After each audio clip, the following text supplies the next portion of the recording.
Love marriage करते हो, divorce की बात करते हो। लव मैरिज किसे कहते हैं? प्यार। अगर एक बार तुम्हें प्यार करके स्वीकार किया तो आजीवन तुम्हारा निर्वाह करे, फिर किसी और की तरफ ना देखे। नहीं, गांव में डिवोर्स, अरे शाम तक पति पत्नी में अगर दिन सुबह लड़ाई हुई तो शाम तक फिर खा पी के मिलकर डिवोर्स शब्द कहा है सर। एक दो बातें अगर एक दूसरे के प्रतिकूल हो गई तो शाम तक फिर एक हो गए, उसमें कभी ऐसा नहीं। घर परिवार में या बहुत मायके 2-4 दिन हो गई बतिया। मायके की दोस्त देती है, चली जाऊंगी मैं, जाती नहीं शाम को फिर। नहीं, बड़ा प्यार में जीवन हमने तो देखा है। गृहस्थी में हम किसान के घर पैदा हुए तो गांव का हमने जो माहौल देखा है, बड़ा प्यार भरा जीवन था यार, बड़ा प्यार भरा जीवन। आज प्यार का खुला छूट है तो उसी की दुर्दशा हो रही है। अगर हम कह रहे मान लो गड़बड़ी भूल चूक हो गई बच्चापन में, तो फिर ब्याह के बाद गड़बड़ी नहीं होना चाहिए। अब क्या होता है, बच्चे बच्चियां खुली छूट, मनमानी आचरण, जैसा मना वैसा।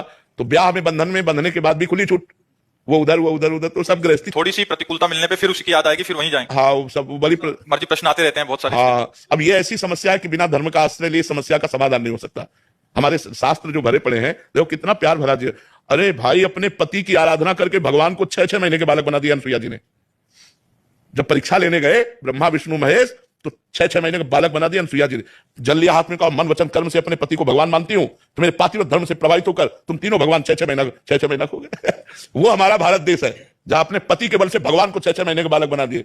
यहाँ बॉयफ्रेंड गर्लफ्रेंड लिविंग रिलेशन, ये भाई। लेकिन आप खुद देख लो कि आप लोगों के चरित्रों का परिणाम क्या हो रहा है कि लव मैरिज करने के बाद, माता पिता परिवार का त्याग करने के बाद तुम्हारे पास जो लड़की आई है उसके साथ तुम कैसा व्यवहार कर रहे हो, या जो अपने परिवार से द्रोह करके लड़का तुम्हें जो समर्पित हुआ उसके साथ कैसा व्यवहार हो रहा है। दोनों का अगर प्रेम विवाह हुआ है तो हमें लगता है आजीवन क्यों नहीं होना चाहिए, क्योंकि पसंद से हुआ है। लेकिन वो प्रेम विवाह प्रेम के लिए नहीं हुआ था, वो काम के लिए हुआ था। जब काम की पूर्ति में बाधा पड़ी तो इधर उधर फिसलने लगते हैं, फिर पूरा परिवार नष्ट हो जाता है।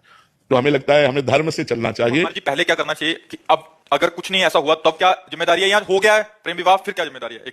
देखो एक बात बताएं, जब कैंसर हो जाता है ना, तो चाहे जितने कीमो लगवाओ और चाहे जितना बड़ा ऑपरेशन करो, वो 1-2 साल में धोखा फिर दे देता है, नहीं दे देता है। ये कैंसर की तरह बीमारी है काम। 1-2 साल बाद जब आपको उसकी याद आएगी तो आपको मन यही कहेगा कि इसमें सुख नहीं है जो उसमें सुख था। अब आपका धीरे से मन नंबर लगाने का करेगा, धीरे फिर वो बिगड़ता चला जाएगा। चंचल मन संभालना बड़ा कठिन है बिना अध्यात्म के।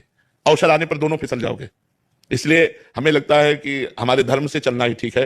ये जो नई पद्धति चली है इसमें ठीक नहीं है, इसमें ठीक नहीं है। अगर हम धर्म से देखो, बड़े बड़े साधु महात्मा, चूक हो जाती है तो फिसल जाते हैं। विचार करो, जिन्होंने साधना की है, आप लोग तो साधना नहीं करते, आप लोग तो चूक में पड़े हुए हो। अगर आप सुधारना चाहो तो पहले कसम खाओ दोनों कि अब तक जो हुआ हम कभी नहीं करेंगे।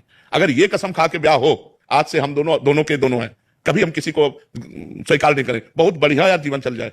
लेकिन ऐसा नहीं हो पाता। पर